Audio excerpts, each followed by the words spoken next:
ಸಿಗರೇಟ್ಗಾಗಿ ಮಾಡಿದ್ದ ಸಾಲದ ವ್ಯವಹಾರದ ಹಿನ್ನೆಲೆ ಹಿಂದೂ ಮುಸ್ಲಿಂ ಯುವಕರ ನಡುವೆ ಜಗಳ.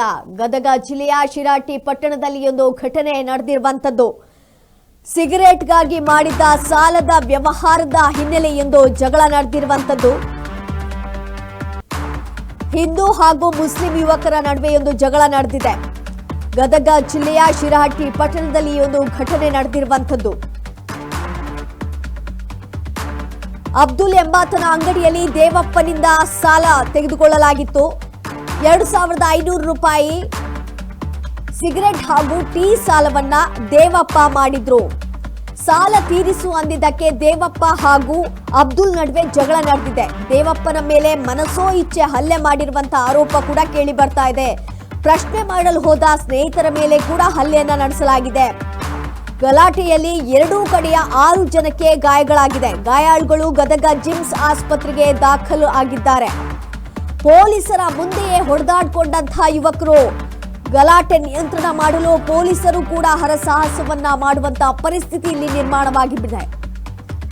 ಸಿಗರೇಟ್ಗಾಗಿ ಮಾಡಿದಂತಹ ಸಾಲದ ವ್ಯವಹಾರದ ಹಿನ್ನೆಲೆ ಹಿಂದೂ ಮುಸ್ಲಿಂ ಯುವಕರ ನಡುವೆ ಜಗಳ ಉಂಟಾಗಿರುವಂತದ್ದು. ಗದಗ ಜಿಲ್ಲೆಯ ಶಿರಾಟಿ ಪಟ್ಟಣದಲ್ಲಿ ಒಂದು ಘಟನೆ ನಡೆದಿರುವಂತದ್ದು. ಅಬ್ದುಲ್ ಎಂಬಾತನ ಅಂಗಡಿಯಲ್ಲಿ ದೇವಪ್ಪ ಸಾಲವನ್ನ ಮಾಡಿಕೊಂಡಿದ್ದ. 2500 ರೂಪಾಯಿ ಸಾಲ ಇತ್ತು. ಸಿಗರೇಟ್ ಮತ್ತೆ ಟೀ ತಗೊಂಡಿದ್ದ. ಅದು ಸಾಲ ಮಾಡಿಕೊಂಡು ತಗೊಂಡಿದ್ದ. ಸೊ 2500 ರೂಪಾಯಿ ಸಾಲ ಮಾಡಿಕೊಂಡಿದ್ದ. ಸಾಲ ತೀರಿಸು ಅಂದಿದ್ದಕ್ಕೆ ಈ ದೇವಪ್ಪ ಹಾಗೂ ಅಬ್ದುಲ್ ನಡುವೆ ಜಗಳ ಉಂಟಾಗಿದೆ. ದೇವಪ್ಪನ ಮೇಲೆ ಮನಸೋ ಇಚ್ಛೆ ಹಲ್ಲೆ ಮಾಡಿರುವಂತಹ ಆರೋಪ ಕೇಳಿ ಬರ್ತಾ ಇದೆ. ಸಾಲ ತೀರಿಸು ಅಂತ ಹೇಳಿಬಿಟ್ಟು ದೇವಪ್ಪನ ಮೇಲೆ ಮನಸೋ ಇಚ್ಛೆ ಹಲ್ಲೆಯನ್ನ ನಡೆಸಿದ್ದಾರೆ. ಎರಡೂ ಕಡೆಗಳಲ್ಲಿ ಕೂಡ ಯುವಕರೆಲ್ಲ ಸೇರ್ಬಿಟ್ಟು ಈ ರೀತಿಯಾಗಿರುವಂತಹ ಹಲ್ಲೆಯನ್ನ ಮಾಡಿರುವಂತದ್ದು ದೃಶ್ಯಗಳಲ್ಲಿ ನೀವೀಗ ಗಮನಿಸ್ತಾ ಇರಬಹುದು. ಯಾವ ರೀತಿಯಾಗಿ ಅಲ್ಲಿ ಗಲಾಟೆ ನಡೀತಾ ಇದೆ, ಹಲ್ಲೆ ಮಾಡ್ತಾ ಇರುವಂತದ್ದನ್ನ ಕೂಡ ನೀವೀಗ ಗಮನಿಸ್ತಾ ಇರಬಹುದು. ಈ ಗಲಾಟೆಯಲ್ಲಿ ಎರಡೂ ಕಡೆಯ 6 ಜನಕ್ಕೆ ಗಾಯಗಳಾಗಿದೆ. ಗಾಯಾಳುಗಳನ್ನ ಗದಗ ಜಿಮ್ಸ್ ಆಸ್ಪತ್ರೆಗೆ ದಾಖಲು ಮಾಡಲಾಗಿದೆ. ಪೊಲೀಸರಲ್ಲಿ ಇದ್ರೂ ಕೂಡ ಅವರೆದುರು ಈ ರೀತಿಯಾಗಿ ಹೊಡೆದಾಡ್ಕೊಂಡಿದ್ದಾರೆ.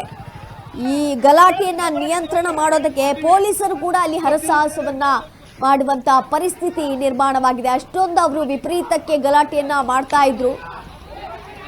ಯುವಕರೆಲ್ಲ ಸೇರ್ಬಿಟ್ಟು ಈ ರೀತಿಯಾಗಿ ಗಲಾಟೆಯನ್ನ ಮಾಡ್ತಾ ಇದ್ರು. ಸಾಲವನ್ನ ತೀರಿಸು ಅಂತ ಹೇಳಿದ್ದಕ್ಕೆ ಈ ರೀತಿಯಾಗಿ ಮಾತಿನ ಚಕಮಕಿ ಉಂಟಾಗಿದೆ. ನಂತರ ಗಲಾಟೆ ನಡೆದಿದೆ. ನಂತರ ಹಲ್ಲೆ ಕೂಡ ಅಲ್ಲಿ ನಡೆದಿರುವಂತದ್ದು.